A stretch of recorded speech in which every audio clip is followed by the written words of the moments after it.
You got a 15-year-old uncircumcised male. He's coming in.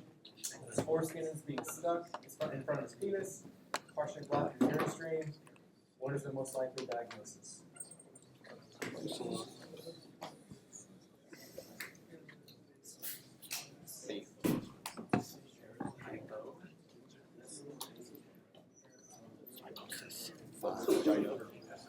Forward. See, Phimosis, right? Paraphimosis, that's what we get worried about. We worry about that blocking off the blood flow to the gland in the fetus. If that happens, we need to get urology involved, right? It's not good. Phimosis, still not good, but not as worrisome.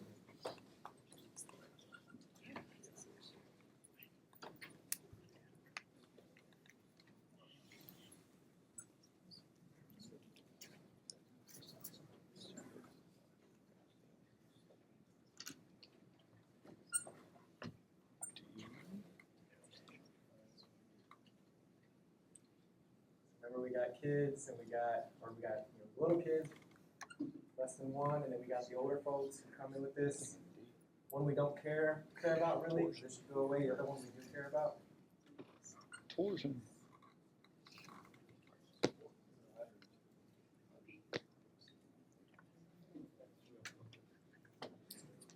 Oh, never mind. Transilluminate. Clear fluid, it's not blood. Isn't it? He's not having any pain. Painless flowing.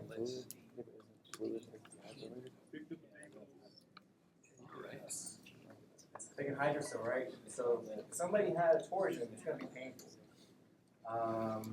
If they have a hydrocele, especially if they're older, we got to figure out why. Do they have an infection? Do they have a tumor? We need to do an ultrasound. Ultrasound is like the key to figure out what's going on with the testicle.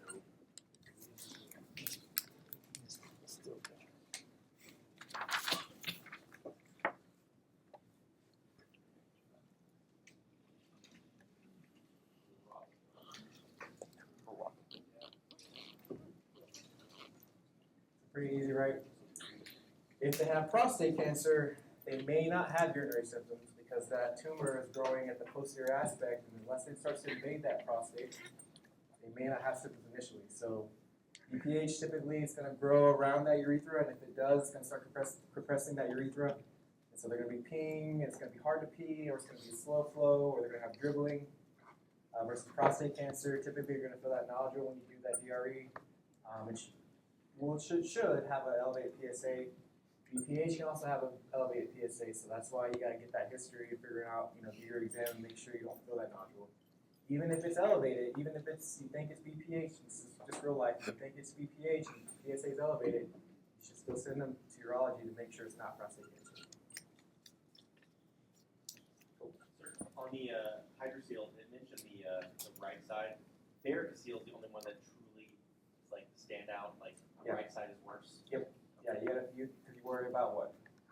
A mass. A mass, renal cancer. Yeah. But the hydrocele, left versus right, not really stand out in that. Pretty much, yeah. Because you can have, they think the main thing you worry about is testicular cancer, right? You can have a mass in either left or right. It's not specific to the side of that one.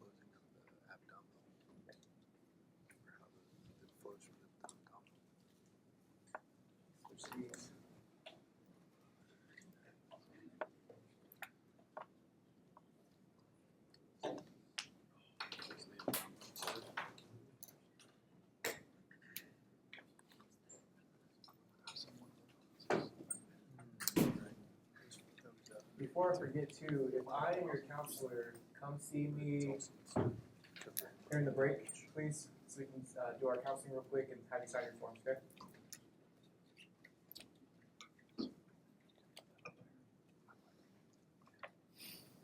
We left off here, right? Yep. You guys remember? So menstrual disorders. So before we kind of get into that, let's just talk about some terminology. So menstruation or menses, all that means is just referring to normal, the menstrual cycle. When we start talking about menorrhea, we're talking about menstrual flow, and if a woman doesn't have her menstrual cycle, we call that amenorrhea. You got to figure out why. If she has metrorrhagia, that means there's irregular timing of the menstrual bleeding. So she's not bleeding normally. She has her cycle, and then she's not bleeding, and then she bleeds midway through. So it's called metrorrhagia. So it's an abnormal menstruation as far as timing goes. With menorrhagia, that's heavy, prolonged bleeding, right? So she's bleeding, and she's bleeding more than normally. So we call that menorrhagia. And we can combine those, because it's very common for them to occur together. We call that metromenorrhagia. So they have irregular bleeding and have irregular timing of their bleeding. And the dysmenorrhea, all that means is just painful menses. So it's very common for a woman to have painful menstrual cycles. Sometimes it's even more severe. But either way, if there's any pain with it, we call that dysmenorrhea. All right, so let's talk about leiomyomas. So these are fibroids. I'm sure you've heard of the word fibroids. All these are just benign tumors that can grow inside the myometrium, the muscle of the uterus, right? Typically, they're going to start developing after puberty and during those reproductive years. That's because these tumors, they are very sensitive to estrogen and progesterone.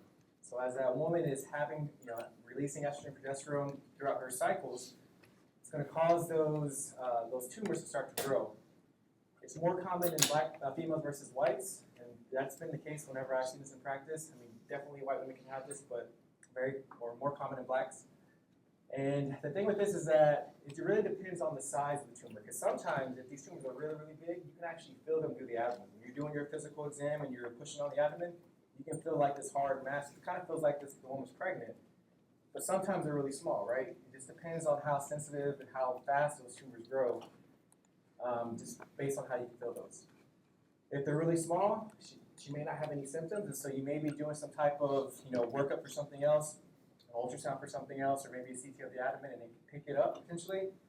But if they're big, then she's going to have menorrhagia, she's going to have excess bleeding. She may have metrorrhagia, so she's going to have bleeding throughout her cycle or in between her cycle. And then plus or minus dysmenorrhea based on how big those tumors are. So the reason why they can have menorrhagia, so think about it. You got a tumor, and it's growing in the uterus, in the actual muscle of that uterus, and it's starting to push out into the actual uterus, right, the uterine lining. What is that going to do to the surface area of that uterine lining? It's going to make that thing a lot more, right? You're going to have more surface area. So if you have more surface area, you're going to have more cells there. When you're having your cycle, you're going to be releasing more of those cells as they start to die, so you're going to have more bleeding with that. If you have a tumor, if you have a benign tumor in the uterus, what happens is that typically whenever a woman is menstruating, she's bleeding, that uterus actually contracts. It contracts to help expel that blood, that dying tissue. If you have a tumor that's in the way of that, and that uterus is trying to contract, it's not going to contract effectively. And so she may have her cycle, right? She's going to bleed, but she wasn't able to contract and get all those dead cells out. So cycle ends, maybe a few days later she's bleeding again, right? Because those cells are still in there. The uterus didn't contract like it's supposed to. So that's why she may have that metrorrhagia, so bleeding in between cycles. If they are really big, right, and you have a lot of surface area and you're bleeding quite a bit, that can lead to anemia. And I told you guys about that patient of mine who had anemia. She kept getting these transfusions because she had these really large fibroids. And so for her, they ended up eventually removing her uterus, and then she was no longer anemic anymore, right? The way we're going to identify this is we're going to do a transvaginal ultrasound. So she's going to come in, she's going to have these symptoms. We may feel it on physical exam, but we need to make sure. We got to figure out what's going on there because vaginal bleeding may be due to a lot of reasons. And so if we do a transvaginal ultrasound, we can easily identify those, for the most part, based on that imaging. Now, to treat this, really, the main way you want to treat this is you got to destroy the tumor, right? A lot of women don't want to do the things you have to do or the procedures that you should do or you could do because they're invasive, they're painful. So oftentimes, if they have fibroids and maybe they're causing a little bit of menorrhagia or metrorrhagia, we can actually treat them with NSAIDs, what can help with the pain. And we can also treat them with birth control pills. Now, I know it kind of maybe doesn't make sense because I told you guys that estrogen and progesterone can cause these things to grow. So it's really the cyclical cycles that you get with the estrogen and progesterone because I kind of showed you guys in that first slide that we talked about, where you have this peak of estrogen on the first part of your cycle, then you have progesterone at the very end. This cyclical changes is what causes this. So that when you get these really high levels of estrogen and progesterone, this stimulates these fibroids to grow. If we give a woman birth control, we're giving them typically a steady dose of both estrogen and progesterone. What that can actually do is kind of calm things down so your endometrium and the myometrium is not responding. So we're giving them a very low dose of estrogen and progesterone. And that's going to kind of trick the body into not producing these high levels. That way it doesn't stimulate these to grow. So birth control can help. It doesn't cause them to grow more. It kind of calms things down. If we try to treat them, or if they're bleeding quite a bit or they're becoming really anemic, we're going to send them over to OBGYN, and they're going to do a couple of procedures. They could do a couple of procedures. They're going to try to do the least invasive right first, so that they're not going to try to do surgery right away unless it's really bad. There's something called radiofrequency ablation, where they essentially use these this kind of high energy heat to destroy the fibroid. So they can do it that way. Or they can do something called uterine artery embolization, where they'll actually go into the artery that feeds that uterus, actually find that artery that's feeding that fibroid, and they'll try to embolize it, right? They'll either put some type of gelatin in there or alcohol. They're trying to block the blood flow to that fibroid to actually kill that tissue. So they're going to find that single artery that feeds that fibroid and kill it that way. If all else fair, if they can't treat it that way, then they'll go ahead and do the hysterectomy, where they actually remove the uterus itself. So this is different than leiomyosarcomas. Leiomyosarcomas are cancers, right? These fibroids don't turn into that. They're not cancer, okay? This is what they look like. And there's different names for where they're at based on where they're at in the actual muscle of the uterus.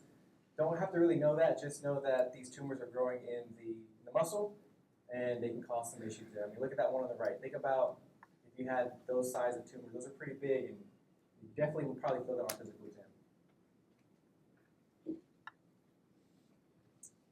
All right, endometriosis. So this is essentially where you have the endometrium, cells of the endometrium, that inner lining of the uterus, where it escapes. Can actually go other places where it shouldn't go. Most of the time, they're gonna escape into the pelvic, so in the abdominal region. And there's a lot of theories why this happens, and we don't really know for sure. One of the theories is that when a woman has her menstrual cycle, right, she bleeds and it exits the vagina that way. But sometimes what can happen, or what they think can happen, is that some of those cells can actually go back through the fallopian tube. And when they get into the fallopian tube, they can actually exit it and go into the abdominal pelvic region. So that's one thought process of why this happens, because that's where most of these lesions can form. But another one is that sometimes because you can actually have these develop in your lungs and your brain. Super rare. So the other thought process is that maybe it gets into the blood somehow, and then it escapes the blood and goes to those regions. We don't really know, but those are kind of the two main thoughts of why this happens. So when the endometrium, when those cells actually escape and they go places where they shouldn't go, they're still responsive to estrogen and progesterone, right? They're still going to proliferate like a normal endometrium does. And when they do, they're going to proliferate, they're going to grow. When they're having that estrogen, when they get progesterone, they're going to stabilize. But when we take away both estrogen and progesterone towards the end of that cycle, right, what's going to happen? They're going to die and they're going to start bleeding. But here, because they're in a place where that blood can escape, typically the abdomen, it's going to cause a lot of inflammation. It's going to cause a lot of pain. So one of the key features here is that these women are going to come in and they're going to have very, very severe dysmenorrhea, like very, very severe, more than your typical. That's because that blood is now trapped in the abdomen, and when the body sees blood, it shouldn't be in the abdomen, so it's going to send its immune cells. It's going to start trying to get rid of that blood. The inflammatory process is going to take hold. It's going to cause a lot of issues with that pain. These endometrial tissues, these lesions can actually form or they can get on the urine, the bladder. They can get on the colon, and so these women may have dysuria when they're peeing, or they may have dyschezia or pain when they're defecating, because that's causing inflammation in those regions as well. Typically, it's going to be worse during their menstrual cycle because that's when these cells are dying, right? So actually, when they're actually menstruating, this is going to be more severe. And we can try to do imaging, ultrasound, CT, MRI, but the problem is that you may have these very, very small foci of tissues, and so if you try to do an ultrasound or a CT or an MRI, it may not be able to pick it up because they're so small. The inflammation is still there, those cells are still there, they're causing that inflammation, but because we can only see so much, we may not be able to pick it up on imaging. So sometimes, or most of the time, we're going to diagnose this clinically. We're going to do our workup, we're going to try to figure out what's going on here. And if we can't see something, then based off the symptoms, we can diagnose it as endometriosis. If we really, really are not for sure, if we really want to work this up further, we can send them to OBGYN and they can do something called a laparoscopy where they essentially, look inside the abdomen and they look at the organs in the abdomen and try to see if they can find inflammation. They'll take a biopsy of it, send it off to pathology and see if that's endometrial tissue. The way we treat this, same thing, NSAIDs and birth control. Again, if we give birth control, we can kind of calm things down. We're giving a low level of estrogen and progesterone, so we're going to stop those cells from proliferating. And so if we do that, then they're not going to have that bleeding that can occur with that. Because if you give, typically the way we treat this is we'll give continuous birth control. So we'll, instead of taking that placebo week, we'll just have them take the birth control the whole way through and then start a new pack. And we're really trying to stop them from having their cycles. If we do it that way, we can treat this. We can, again, send the GYN, and if we're able to actually find those lesions and remove them, if they do that laparoscopy, that's one way to treat it. But it's very hard because, as you'll see here, this is an example of what can happen. But you can get multiple areas of these endometrial tissues kind of implanting inside the abdominal pelvic region. And so think about that. If you had all these little lesions there, they're proliferating and then they're dying and bleeding. And this is going to cause a lot of issues. It's going to cause scarring too because you have a lot of inflammation. So very, very painful issue for females. All right, so pregnancy-related disorders. So ectopic pregnancy. So this is, most of the time when this happens, this occurs in the fallopian tube. This is 95% of the time. Can it occur other places? Yes, but most of the time these ectopic pregnancies are going to occur in the fallopian tube. This is different than a normal pregnancy. It's called an intrauterine pregnancy, right? That's where the fetus is inside the uterus where it's supposed to be. Here, this is most of the time in the fallopian tube. So anything that impacts the flow of that fertilized egg getting into the endometrium is going to cause this issue here. So PID, pelvic inflammatory disease. We talked about that yesterday. How if you have scarring in the fallopian tubes, that can cause a blockage. And so typically, whenever whenever an egg is getting fertilized, it's going to get fertilized in the fallopian tube first, and it's going to travel its way down into the uterus, down into the endometrium. Here, if we have that blockage and it gets fertilized where it's supposed to in the fallopian tube, and then it can't get past that blockage, what's going to happen? It's going to stay there, and it's going to try to grow where it's at. And so this fetus is trying to grow, right? It takes root in the fallopian tube, it's trying to grow, and over time, as this thing starts to grow bigger and bigger and bigger, it's not going to be able to stay there anymore. It's going to actually rupture that fallopian tube. And when that thing ruptures, when the fallopian tube ruptures, you have you're going to bleed a lot. You're going to have a lot of bleeding with this. Now, when I say a lot of bleeding, that bleeding is occurring in the abdomen.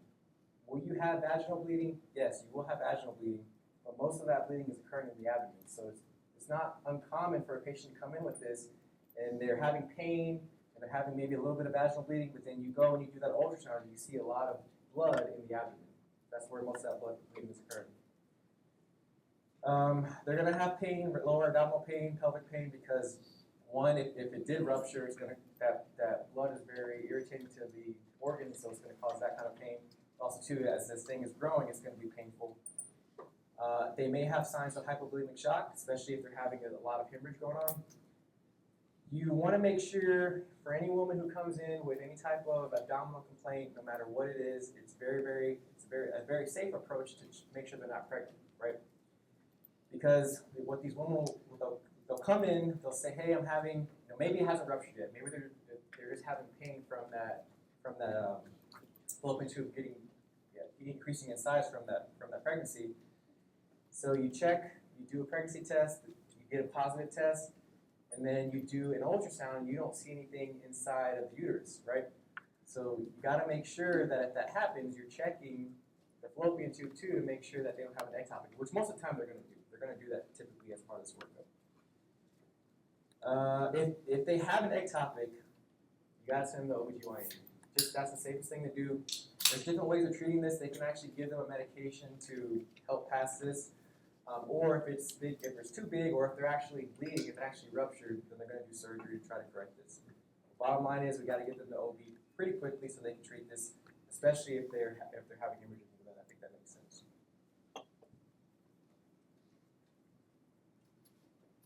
So here's how that looks, right? So you got this blockage, typically from PID. It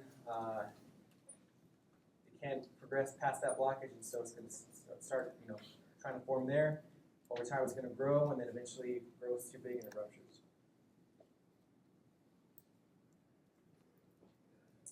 All right, so abortions. So abortion, all that means is that there was an interruption in pregnancy before fetal viability. Now, when we talk about abortion, you want to be very, very careful when you use that word with your patients because there's a lot of negative associations with that word.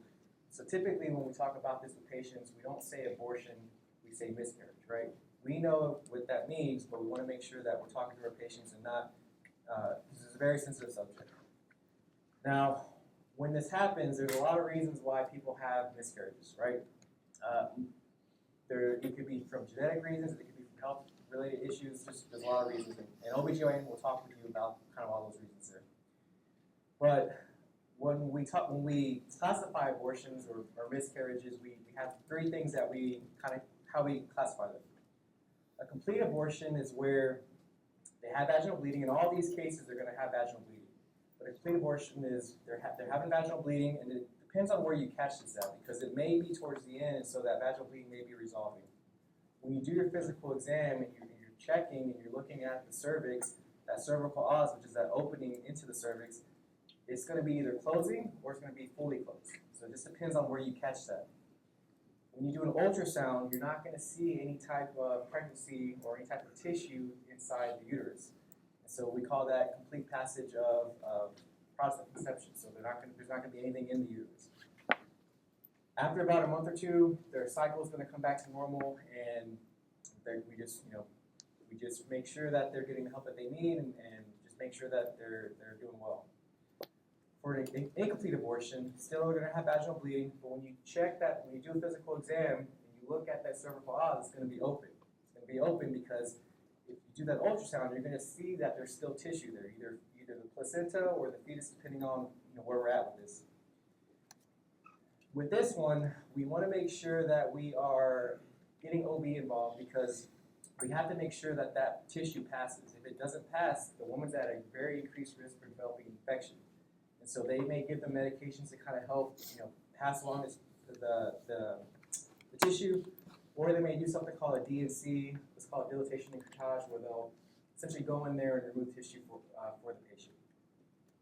And then the last one is threatened. So with this one, still vaginal bleeding, when you do a physical exam, you're going to see that cervical os is closed. It's not open. It hasn't opened.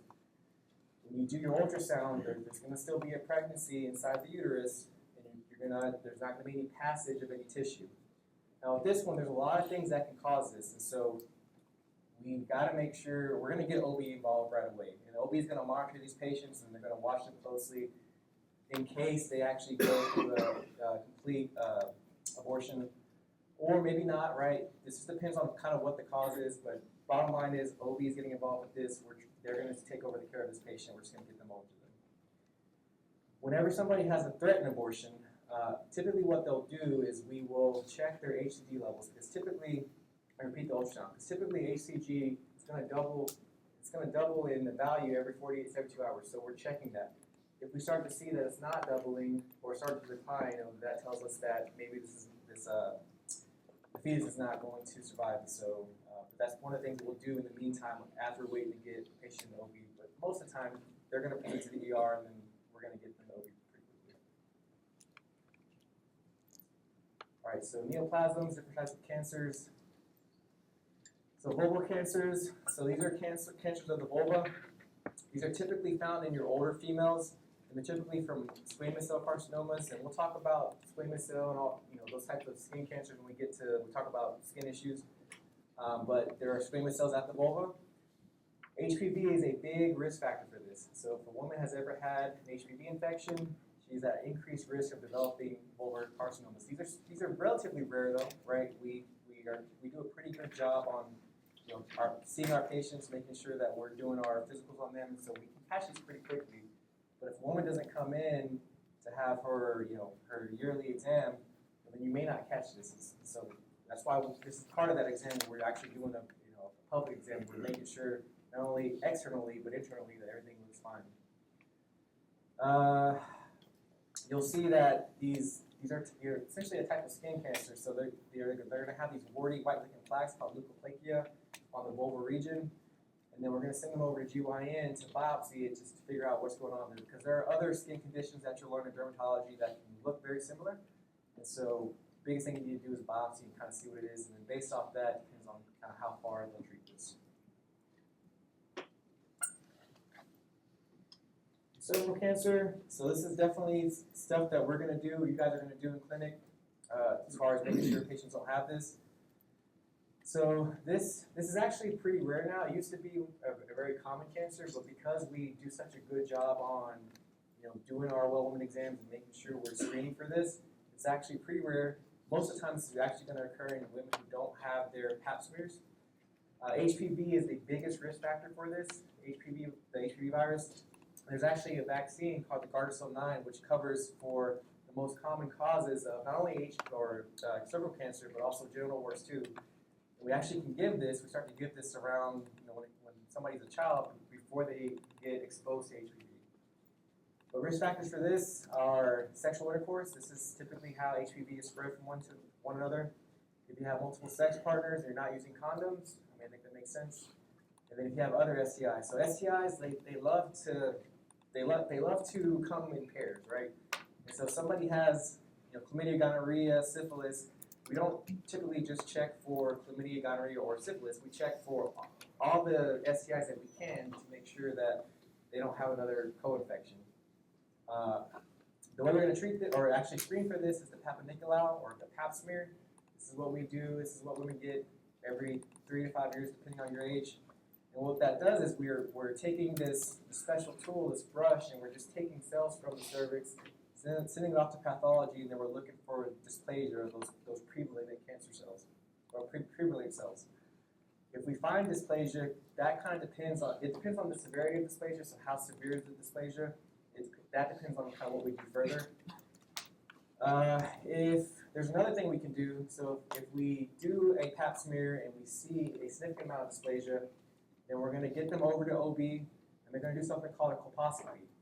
Colposcopy is essentially where they're going to use this kind of like it's called a colposcope, and it's essentially like a magnifying glass or maybe a microscope. It looks at the cells very closely, and then what they're going to do is they're going to put typically some type of vinegar solution on the cervix, and that's going to highlight the cervix to show us those areas that are dysplastic. And then what they're going to do is take a biopsy of that, take a bigger chunk of that, and get a better idea of how serious this is. So how is it truly dysplasia or is it really cancer? Now, if it's cancer, they're going to have to remove or it depends on how deep it is, but a big portion of that cervix, either the whole thing or maybe it just kind of half of it. It just depends on how severe that cancer is and how far it's spread. If it's more superficial, they can do cryotherapy where they'll freeze off those cancer cells. If it's deeper, they'll do something called a loop electrosurgical excision procedure, where they get this kind of this hot wire essentially, and they go in and they take a scoop of this cancer, of this cervix, and that hot wire does a couple things. It helps cut that cancer out, and then it helps cauterize, that way the patient's not bleeding. If we don't catch it in time and this thing spreads further, then we're going to get them over to oncology, and they don't really have, their chance of survival is not really good. So that's why we want to make sure we're doing this for our patients, we're making sure we're doing their pap smears to try to catch this before it gets to that level. USPSTF, so there are recommendations, recommendations for this. So we start doing these at age 21, and we typically stop doing them at age 65. We do them every 3 years. You'll learn that with an OBGYN, you can actually push it up to every 5 years. When they turn 30, if they have a negative HPV test, we can actually look for HPV. But for now, just understand that every 3 years, from 21 to 65. So here's that pap smear. Again, taking a sample, sending that off, sending those cells off, and then based off what that pap smear returns as, depends on if we need to do a colposcopy or if we need to do a leap. Just depends on the severity. All right, endometrial carcinomas. So this is primarily a cancer of postmenopausal women. And postmenopausal, all that means is that the woman is no longer having her menstrual cycle, right? She used up all her eggs, and so she no longer has her cycles. This is postmenopausal women. Now with this one, I told you guys that estrogen is responsible for causing that endometrial growth. So at the beginning of the cycle, estrogen is responsible for causing the endometrium to proliferate and grow. Progesterone, I told you guys that progesterone's job is to kind of halt that proliferation and to essentially calm down the growth of the endometrium. That way, potentially, if there's some type of fertilization that happens, the endometrium's ready to go. Here, if we have excess estrogen, and we don't have enough progesterone, this can cause that endometrium to proliferate more than it should, right? And so there's something called endometrial hyperplasia, which is essentially where you have this excess growth of your endometrium. If you have excess growth, if you have these cells that are undergoing mitosis and they're replicating, chances are, or not chances are, potentially what can happen is that those cells can start to develop these genetic mutations, these DNA mutations, right? If we develop these mutations, potentially that can transform into a cancer. And so endometrial hyperplasia is kind of like setting the stage for that potential endometrial cancer to develop. The biggest risk factors for these are either unopposed or prolonged estrogen exposure. And when I say unopposed, that just means that you have more estrogen than progesterone, right? Prolonged estrogen exposure, and I'll explain what that means here in a second. So whenever somebody goes through or is undergoing or is experiencing menopause or is postmenopause, they're going to have a lot of symptoms. They're going to have hot flashes. They're going to feel fatigued. They're not getting that hormonal production anymore. And so one way we can treat this is to give them that hormone. We can give them hormone replacement therapy. What we don't want to do is just give them estrogen, because if we give them estrogen without progesterone when they're postmenopause, this is going to increase their risk of developing endometrial cancer. So you guys, I mean, it's not done, but this is why we don't do it, right? Sometimes women can develop estrogen-producing tumors. So if you have a type of ovarian cancer, sometimes that can cause excess estrogen production. Obesity is a big risk factor for this. So adipose cells can actually convert androgens, which women make as well, into estrogen. And so if a woman has excess adipose tissue, she's able to convert more of her androgens, her male sex hormones, even though she's a female, convert those more into estrogen. And so if you have excess estrogen, because you have excess adipose tissue, this is going to increase your exposure to estrogen as well, and potentially lead to endometrial cancer. If you've been nulliparous, so if you've never been pregnant, or if you don't have a cycle, so anovulatory, think about that. If you've never been pregnant, you've had all these lifetime, exposures of very high estrogen in the beginning of your cycle, and so over time, that excess estrogen production or excess estrogen exposure can potentially cause these cells to mutate, which can precipitate endometrial cancer later in life. If you've had more cycles, so if you had early menarche, so if you had an early start to your period, or if you have late menopause, you have more cycles throughout your life, and you're getting exposed to estrogen more so than the person who had a late menarche or early menopause.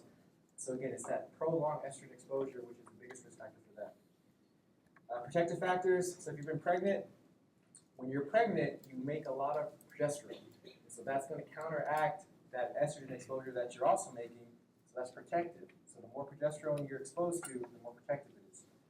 If we give birth control, OCPs, that's also protective, because again, if we give birth control, we're giving a low level of estrogen and progesterone, we're giving both of them, And so we're essentially calming that endometrium down. We're not allowing it to proliferate. So the less proliferation you're having, the less chance you are to have that mutation that can develop into a cancer. If a woman ever comes in, she's postmenopausal, she's having vaginal bleeding, you gotta make sure that it's not endometrial cancer. I don't care if she's ever told you she's had a fibroid. I don't care if she told you she had a fibroid. I don't care if she's told you she had thyroid disease, we'll talk about tomorrow. If she went through menopause already, and she's having vaginal bleeding, that is not normal. You need to work that up and make sure that it's not endometrial cancer. The way we do that is with an endometrial biopsy. Take a biopsy of the endometrium, send it off, and just make sure it's not cancer.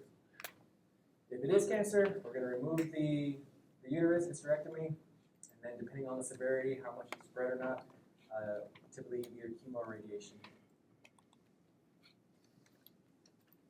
Here's what that looks like. So you got cancer growing in the endometrium, and then that endometrial biopsy is I've never actually done this, but you can get trained to do it if you choose to. Typically OBs or GYNs doing this, and so they'll just go in with this rod, this catheter, and they'll take up a biopsy and then check for it that way. All right, ovarian cancer.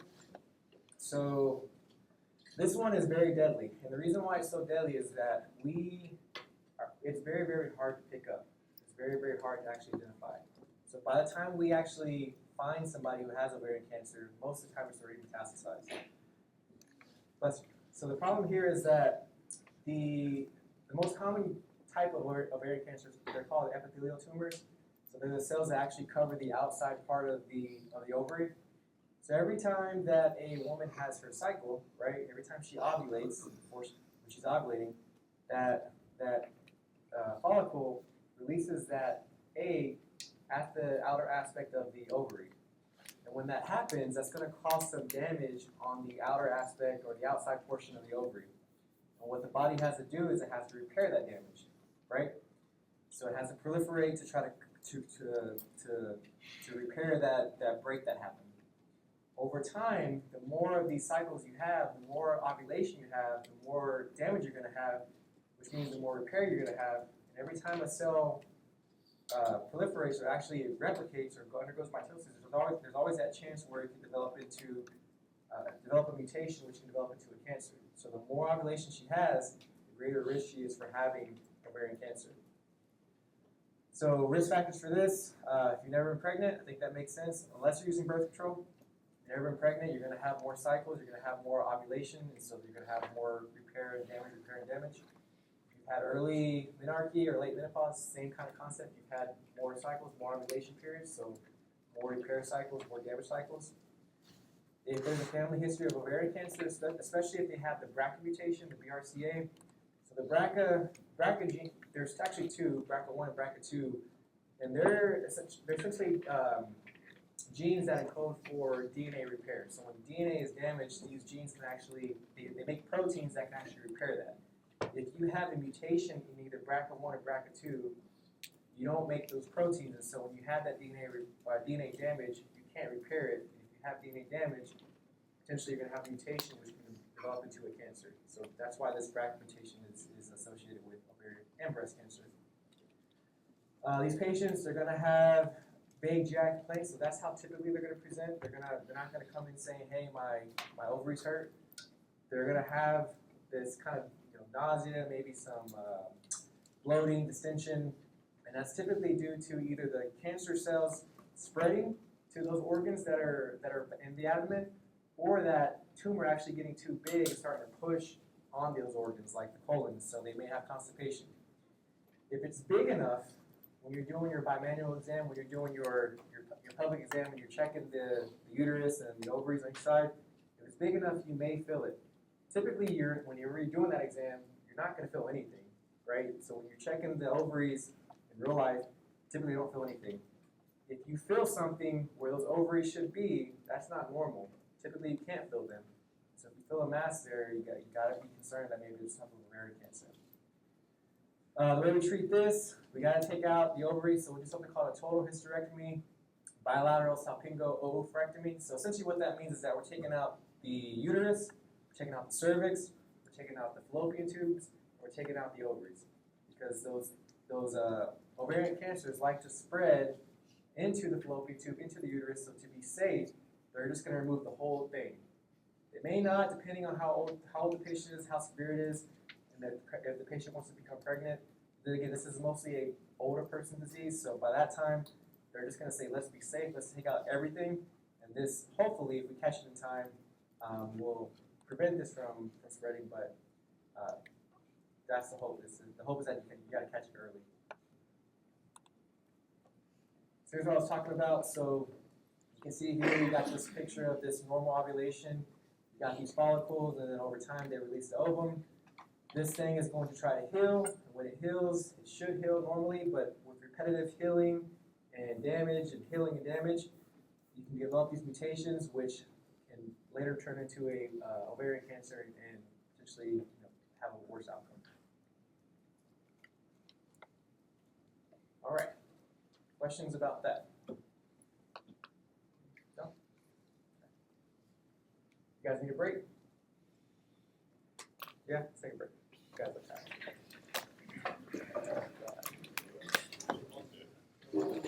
I can see my people.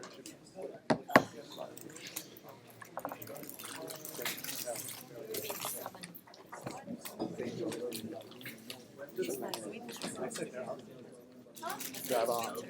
Everyone try.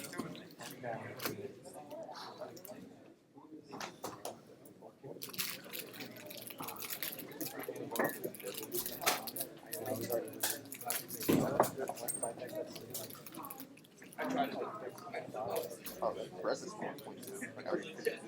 I just finished my notes on that. So if it doesn't, oh wow. So if it doesn't need 2 slides a day, just finish Monday. Yeah. He could type I just know how, I think skin is like yeah, like size-wise, I don't know. Anyway, yeah, I think we know. What a good idea. All of you guys.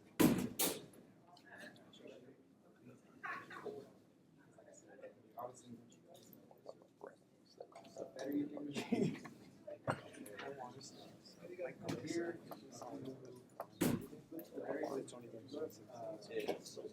First section,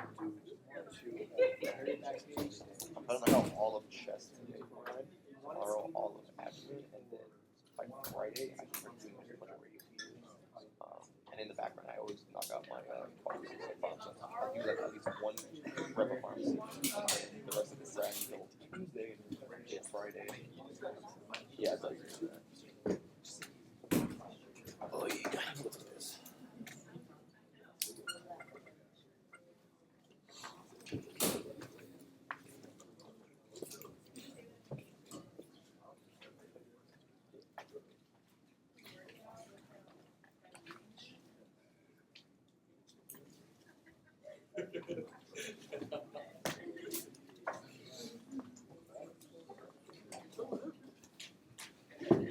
Jake, say hi to the camera.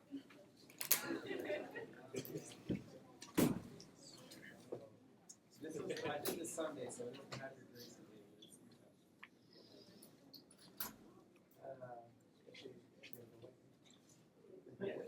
today. I saw the average.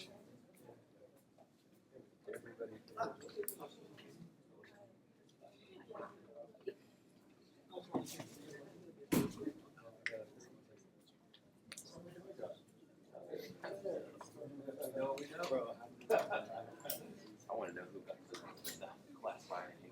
64. Yeah.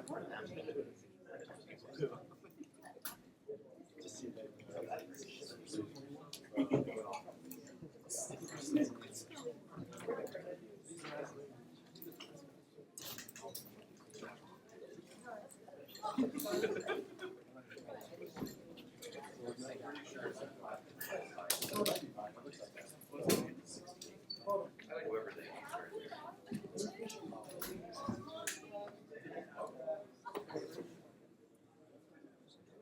Darla, look at all these seats up here. You can take that.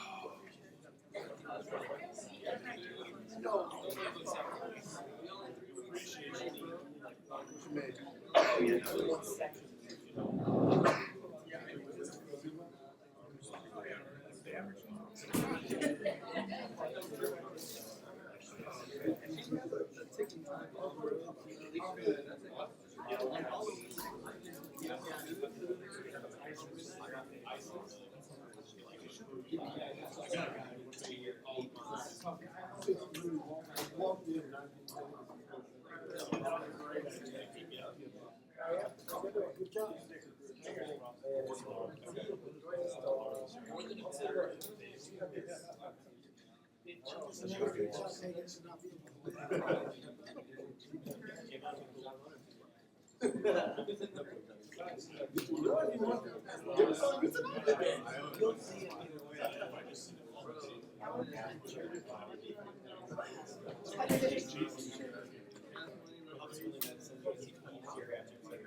you bless me?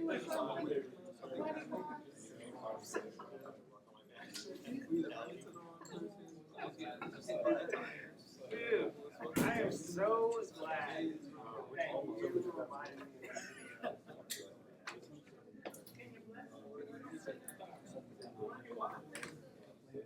You haven't seen that? Well, I'm bringing back up.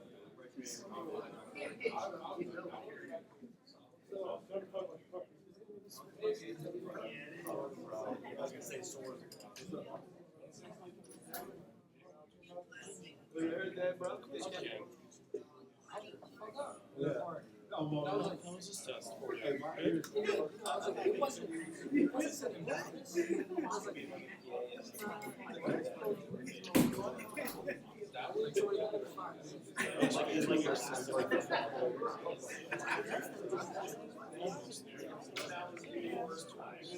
It is. Oh, missed the blood.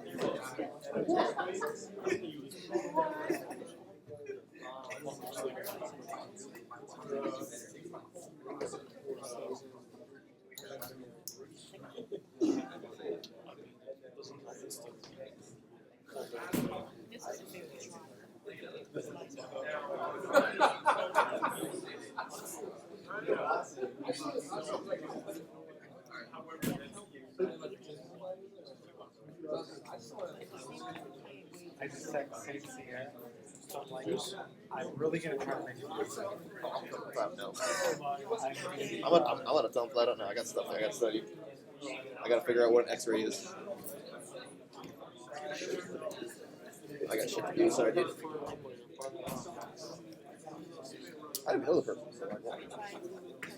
She knows you, you know me, so. Yeah, I've talked to her. Like, just not who I am.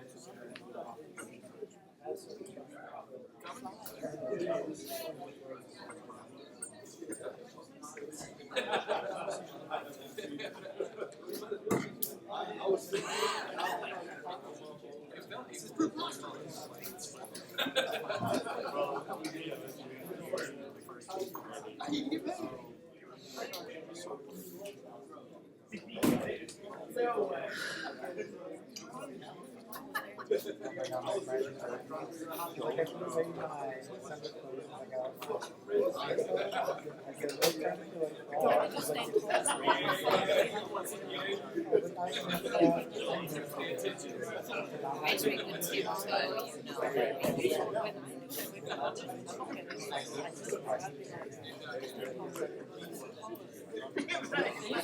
That's what you tell them. Yeah. I mean, I prefer the No one stands like this with him. They all stand. No matter what, it's gonna be 62. 62.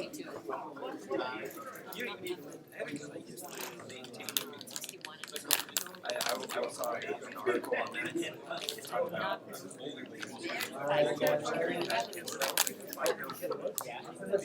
Short lecture.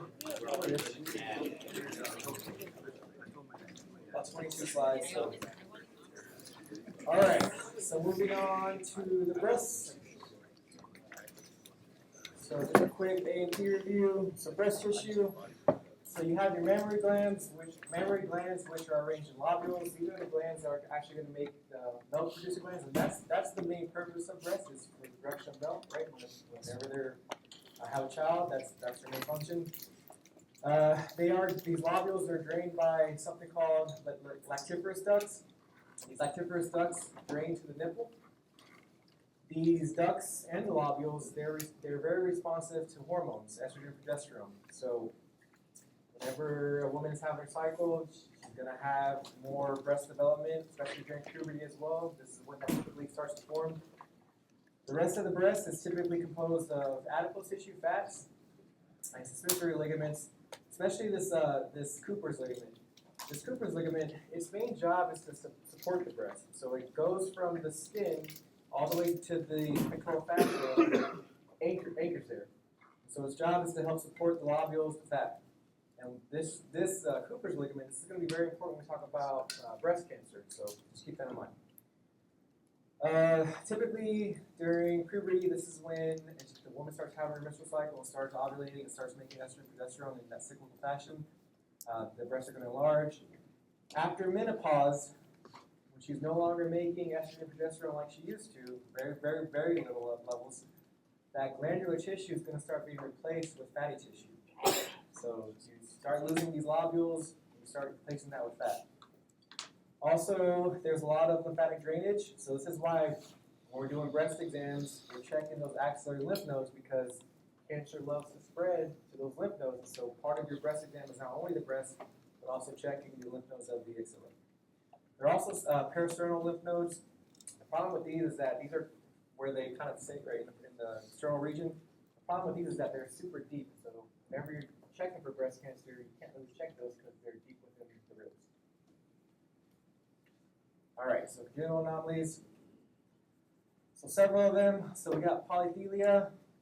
All that means is that they have more than 2 nipples, so supernumerary nipples. It's pretty common. So think about animals, right? And dogs and cats. Humans also have what are called mammalian milk lines. So we have these lines that when we're developing in utero, these lines go from our axilla all the way down to our groin. Then over time, as we're developing, these mammalian milk lines, they start to regress, they start to go away, except in the pec region. And so with this, there's something wrong, there's something that occurs where that mammalian milk line doesn't regress like it's supposed to. And as a result, you can develop an extra nipple, essentially anywhere down those milk lines, right? Happens a lot in both men and women. Typically, it looks like it may be mistaken as for a birthmark or a mole, so it may not look like typical nipple. But really, you don't do much for them. You just kind of, they're there, pull, whatever, and then leave it be, right? Nothing you got to do for it. Polymastia is more than 2 breasts, and there's 2 different types of issues here. So if we have supernumerary breasts, this is where we actually have another fully formed breast that develops anywhere along the mammalian milk line. So they're going to have the nipple, they're going to have the areola, they're going to have the actual breast tissue, right? Versus an accessory breast, this is where you have breast tissue, but you don't have nipple, you don't have areola. This is most of the time found in the axilla because this part, the mammalian milk line, more times than not can fail here. It's still rare, like I've never seen it before, but it's potential that can happen, especially in the axilla. The problem with this is that if you have this, and you have some type of growth in your armpit, what are you going to think? Cancer, right? And so, but when you do a biopsy, you actually see what that tissue is made of, and you see that it's a breast tissue, and most of the time they're going to remove it if they have to, because you still are at risk for having breast cancer there, so it shouldn't be there, right? And then amastia, this is a rare congenital absence of breast, so you don't have breast tissue, you don't have nipple, you don't have areola. So here's what that looks like. So supernumerary nipples, you got more than 1 nipple. That middle picture there, this is where that milk line is, and so anything can happen anywhere along that milk line. That top right picture, you got polymastia and polythelia, so you have looks like 4 breasts there, maybe 6 nipples. And then the accessory breast, you see that growth in the axilla, but there's no nipple, there's no areola, it's just breast tissue. So inflammatory diseases, so mastitis. So mastitis is pretty common. You probably will see this multiple times throughout your career. This mostly affects lactating women, especially people or women who have their first child. And I'll explain what I mean here in a second.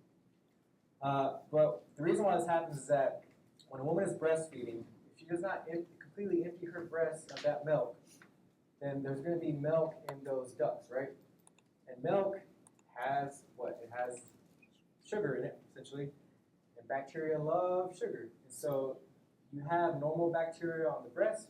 The child also has normal bacteria in their mouth. So as they're feeding, if they don't clean that area, that bacteria can actually get into the nipple, into the duct.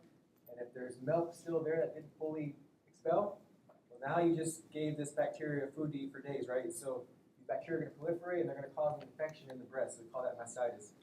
Most of the time, this is due to staph and strep. These are the most common organisms in the mouth and on the skin. So these are the most common organisms you'll see.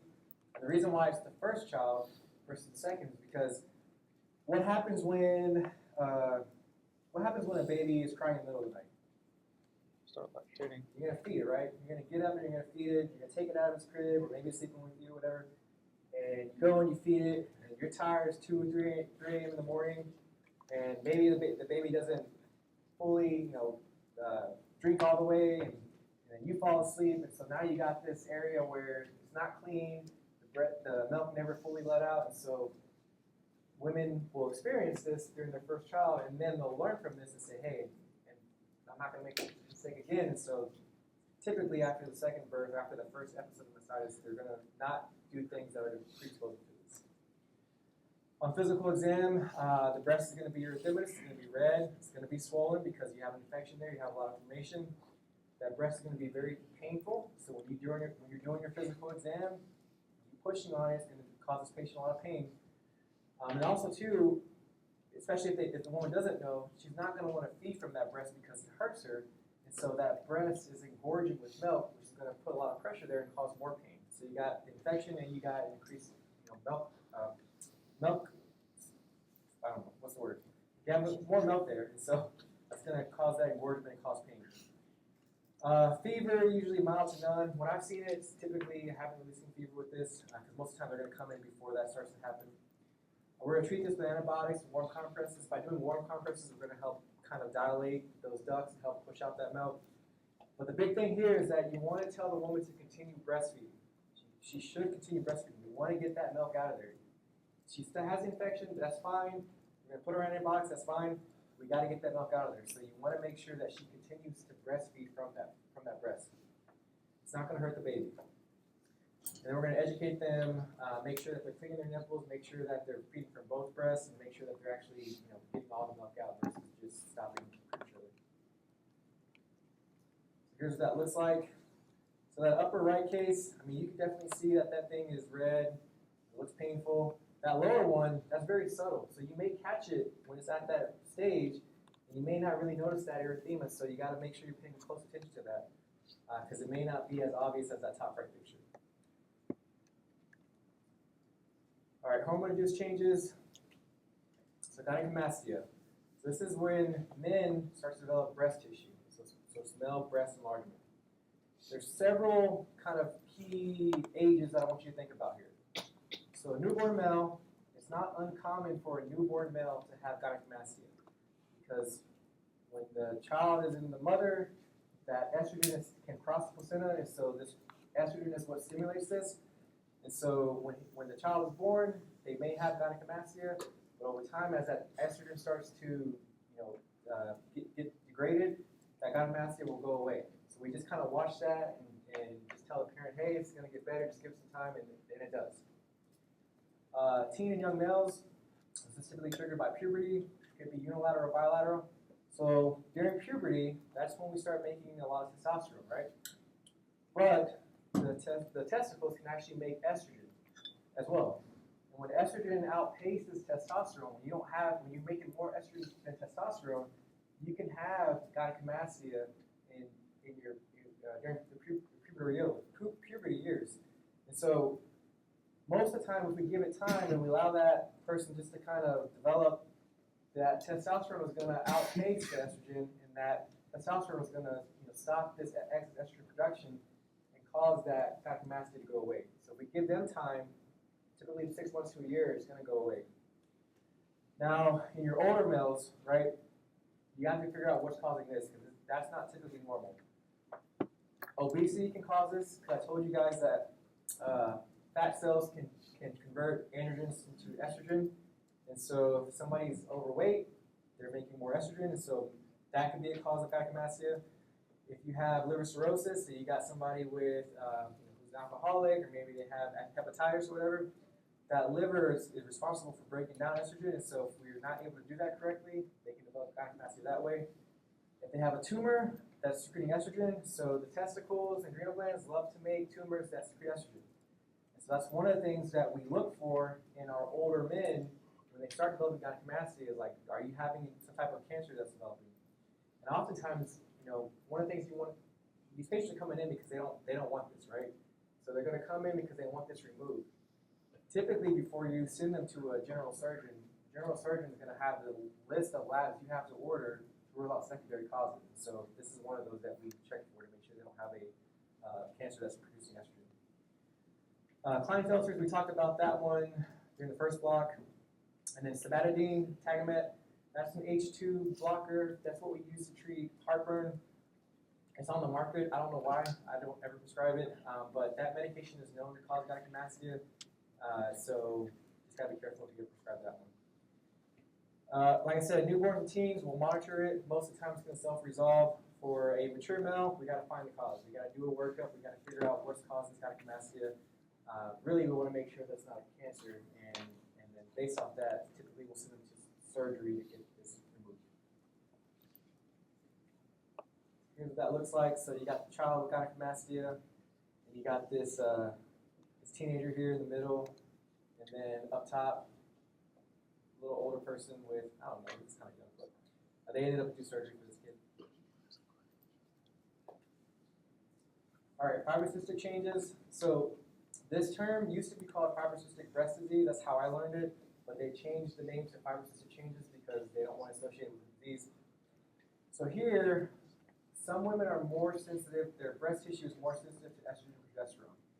What happens here is that as she's having her cycle, right, you get these high levels of estrogen, you get these high levels of progesterone, and they fall, and they're cyclical, right? They're going up and down. This exposure to these hormones start causing cysts to develop in the breast. When these cysts develop, they can rupture. And when they rupture, they start causing inflammation. When you have inflammation, you have fibrosis that can develop. So you'll have these cysts and these fibrotic breasts. They feel like lumpy and ropey, and so whenever you're doing your exam, they feel very firm, and you can feel kind of these hard nodules with this kind of ropey consistency to it. Sometimes one breast is more affected than the other, but both breasts are going to be affected. It just depends on the sensitivity of that breast. This is going to occur in your women who are are reproductive, so typically 20 to 50. And then after menopause, when a woman is no longer making estrogen and progesterone like she should or she used to, this is going to go away because this is responsible for the estrogen and progesterone is responsible for causing this. And so after menopause, this will improve when they're no longer exposed to high levels of estrogen and progesterone. When you're doing your exam, the patient is going to be painful, and that's probably why she's going to come in. She's going to come in and say, "Hey, I'm having a lot of breast pain." She may feel nodules, but maybe they're too small to feel. That's probably the key characteristic there, is that this is painful.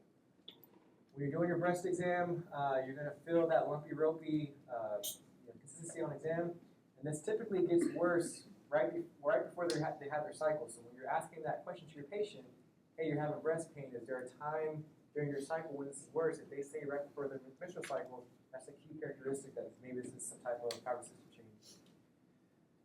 You'll do an ultrasound or a mammogram. You can do either or. It just depends on the age. The major pastor talked to you guys about mammograms and ultrasounds and when to do them, all that stuff. So it depends on their age. You can do either or, just based on their age. And then if you're really concerned, or if that cyst is really causing a lot of issues, You can do a biopsy, or you can actually do, where you can actually take out some of that cyst fluid as well. So that biopsy will tell you for sure that's what this is, because imaging can only suggest that's what it is. Do a biopsy, then you'll really know what it is. And then if you have fluid there that's causing a lot of pain, if you take out that cyst fluid, that may help. Can the cyst reform? For sure it can. So it's only temporary relief. We don't have to treat these, but most of the time we're going to, because that's why they're coming to see us. We want to make sure that they're wearing supportive bras, because if they're not, then it's going to cause a lot of pain whenever the breasts are moving around. We'll give NSAIDs to help with the inflammation and pain. We're going to give birth control, right? So I told you that birth control helps stabilize the hormones, so we're giving a low level of estrogen and progesterone. By doing that, we're not causing this proliferation, these cysts to develop. So a low level of birth control will help treat this condition, stop those cysts from forming, and help with that pain. I already talked about the bottom one. If they're really painful, we can do aspiration, or we can actually remove the cyst. But there's not much we can do besides just treating the pain and trying to control that cyst development with birth control. So here's what that looks like. So you get these cysts, and then if we need to, we can do an aspiration to try to remove that fluid if it's really painful. Neoplasms. So fibroadenomas. So these are benign tumors that can grow in the breast. And a woman's going to come in because she's going to feel a mass in her breast, and she's going to get scared. She's coming to you because she thinks she has breast cancer. The thing with these is that these don't turn to breast cancer. They're benign. We don't really know why they form, but we do know that they really respond to estrogen. The reason why they know that is because when they take biopsies of these things, and they do their special testing, they can see a lot of estrogen receptors on them. So estrogen does play a big role in these developing. But the key with this one is that these are painless. So a patient will come in, they have a breast mass or a breast lump, they're not having pain with that. So that's good, that's a good sign. They don't really change, right? They may slowly grow, like very, very slowly grow over time, but month to month, they're not going to change. They're going to stay the same size. They're not painful because they're very, very, very, very slow growing.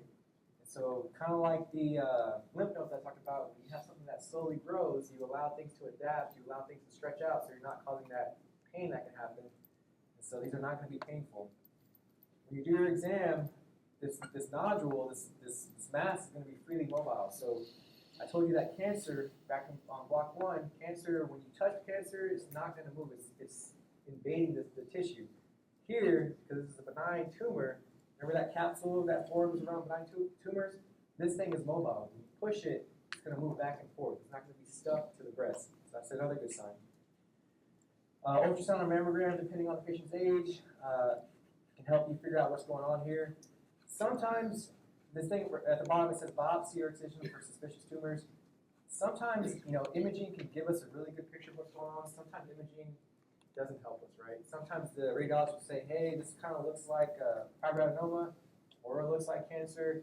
So if we are not sure, then we're going to send them to get excised and send out pathology. But if we're pretty sure this is what this is, if the imaging looks very benign and your patient has that history, most of the time what we're going to do is just observe it. Typically what we'll do is we'll do the ultrasound, and then we'll wait 6 months, do another ultrasound, just to make sure nothing's changed. If it hasn't changed, maybe we'll do another ultrasound in 6 months, right? And as long as it's showing stability, well, then that gives us good feelings that this is probably a benign fibroadenoma.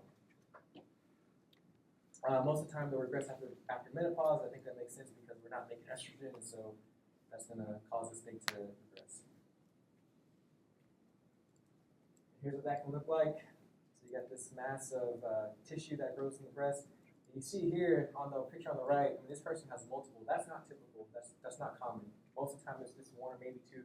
This person has quite a bit.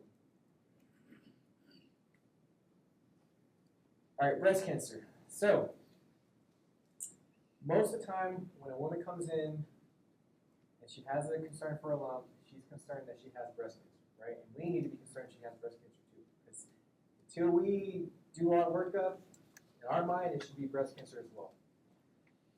The thing with breast cancers is that you see over here on the top right, the purple looking box, we can feel lumps, and it really depends on how often you do this and how many breast scans you're doing, because it takes time to kind of develop that tactile sensation.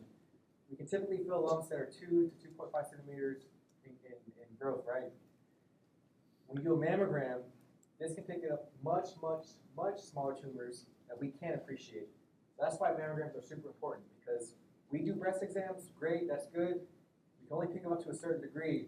The mammogram is going to pick up these a lot sooner. If we can pick up this cancer a lot sooner, we can treat it a lot sooner before it actually metastasizes. The problem with breast cancer, though, is that these lumps are also painless, right? Can they be painful? Yes, they can, but they're also painless. So that if you have a patient with a lump and it's painless, it could be fibroadenoma, but it could also be breast cancer. Nipple discharge, so if the ducts start to have cancer in them, and that's where they typically form, then that inflammation may cause either erosion into the blood vessels that are near there, or discharge. So if somebody has nipple discharge, especially if it's one nipple, if it's one nipple that's having discharge, that's not normal. You gotta work that out. So maybe you don't feel a lump on exam, but they're having unilateral nipple discharge. It's breast cancer until you prove it's not. Pew to orange, so what this means is that if you have breast cancer that starts to metastasize, starts to spread into the lymph nodes, it can block the lymphatic drainage of the breast. When you block that lymphatic drainage, what's going to happen? That fluid is going to start backing up. You're going to start to have that interstitial edema. Now the breast has those ligaments, so it doesn't. So those ligaments don't allow that breast to actually swell. What's going to happen here is that that skin is still going to swell, and you have hair follicles that are attached to the subcutaneous tissue of the skin. So as that breast is swelling, the skin is swelling, those hair follicles are being kind of sucked in, right? So you see these indented hair follicles on the breast, and so that pew to orange is, I think it's French. I think it stands for orange peel, but it looks like an orange peel. Retraction of the skin and nipples. So I talked about those Cooper's ligaments, right? If cancer starts to spread and starts to push into those ligaments attach to the skin and to the pectoral fascia. So when it starts to push on those ligaments, it's going to pull on those ligaments. It's going to pull on that attachment where it's at the skin and cause retraction. So anywhere that cancer is and it's pulling on those ligaments, it's going to cause nipple retraction or breast dimpling. The bottom here. So galactorrhea. We're going to talk about galactorrhea tomorrow. That's bilateral milky discharge from a high prolactin level. Prolactin is a hormone that we make. That makes us feel better. Somebody has bilateral milky discharge, that doesn't mean cancer. Doesn't mean breast cancer. Okay? Unilateral, breast cancer. Bilateral, less concerned with breast cancer. So here's that pew to orange. So it looks like an orange peel. You can see the nipple retraction, the skin dimpling from those Cooper ligaments being pulled in because that cancer is impinging on them. And then up top, A looks like what galactorrhea looks like, and then B obviously looks bloody, right? Risk factors. So females, obviously, they're exposed to more estrogen, they have more breast tissue, so they are at greater risk of developing breast cancer. Can men develop breast cancer? Yes, they can. But women are 4 times more likely to have breast cancer than the men. The older you get, so greater than 35, the more chances you are developing mutations to your cells of your breast, and so the older you get, the greater that risk is. The BRCA1 and BRCA2, so these are the mutations I talked about. They're responsible for correcting or fixing mutations or DNA damage that happens. If we have mutations to these genes, we can't do that, so they're at greater risk for developing breast cancer. Family history, typically from the BRCA, but it can also be from shared environment where they're living. And estrogen. Estrogen is the biggest risk factor for developing breast cancer. So the more estrogen you're exposed to, so if you have an early menstruation, if you have early menarche, if you have late menopause, if you've ever been pregnant, the more lifetime estrogen you're exposed to, the greater risk you are of developing breast cancer. Because you're getting that proliferation because that estrogen is what's responsible for causing those cells to grow and then regress. Location. So this is definitely something I'll remember. So top right, outer aspect, upper lateral quadrant. Up here, that very lateral quadrant, this is where most breast cancer develops.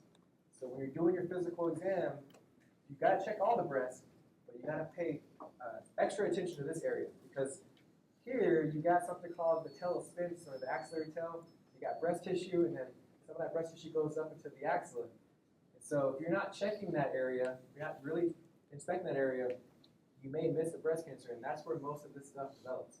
Can it occur elsewhere? For sure, but that upper lateral quadrant is where you gotta make sure you're not missing anything. It says here, I wouldn't, axillary tits is hard to palpate, axillary tail is hard to palpate. That's if you don't position the patient right. When you do a breast exam, you're gonna have the patient laid back, they're gonna go like this, laying back, and it's gonna give you good access to that breast tissue. If you're just kind of doing it like this, then you're not gonna get that tissue. So if you're not doing the exam right, that's gonna cause issues. Try to palpate that area. The retroareolar area, that's definitely harder to palpate because that skin is more dense. It's also hyperpigmented. You got the nipple there, and so if there's a mass forming back up behind there, you may not appreciate that one for sure. Most breast cancers, those lymphatics drain to the axilla, so that's why we check the axillary lymph nodes. It may spread to the intermammary nodes or the peristernal nerves, same thing. But again, we can't really feel those, so that's why if we have cancer that spreads there, we're not going to really appreciate that. We're definitely going to appreciate the axillary nodes, but this is harder to feel because they're too deep. Definitely it's going to spread, especially if it starts to go into the lymph nodes. It's going to spread, it's going to go through that thoracic duct and then go into the circulation and potentially spread to the lungs, liver, bones. We're going to do a breast exam, mammography together, so you want to do both. Definitely want to do mammogram. If you have nothing else to do the mammogram. But ideally you do both because if you find a breast mass on physical exam, you're able to get your patient in to that mammogram a lot faster, right? Well, typically we try to do both just to try to make sure that we're catching both tactile and imaging. Most of the time, there's different guidelines out there. USPSTF recommends that we start doing mammograms at age 40. And then it says every 2 years. Other guidelines say other things, but this is the one to kind of go by, at least for now, until you start practicing. And then we stop doing it at age 74, or after age 74. You guys know why we stop doing things at certain ages? No? Okay. So the reason is because most patients, by the time they're older, so say they're 75, their chances of dying from something else are higher than from breast cancer. So that's why we stop doing certain things, because they're so old, right, that they're more likely to die from other things besides breast cancer. That's why. Sounds bad, right? That's what happened to Biden, right? He had prostate cancer. He was past that age, and so they stopped screening for prostate cancer, and then they found prostate cancer. He was like 80 something now. Yeah. Oh yeah. All right. So then, what can we do when we find something we think is breast cancer? We can do a fine needle aspiration. We'll take those cells, send pathology, and then make sure it's actually cancer cells. If we find out that it's cancer, we'll do a lumpectomy where we actually just remove the lump and then remove any type of nodes that are positive. Most of the time, though, most of them are going to elect for that radical mastectomy where they just remove the entire breast, all the lymph nodes, just because you never know.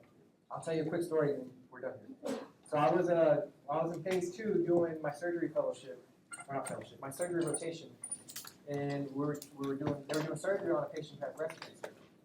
And the surgeon goes in there and she's taking out the mass, and she's looking at the breast, and I'm there just kind of watching and trying to help out where I can. And she goes, "I hope I got it all." And I was like, "What do you hope you got it all?"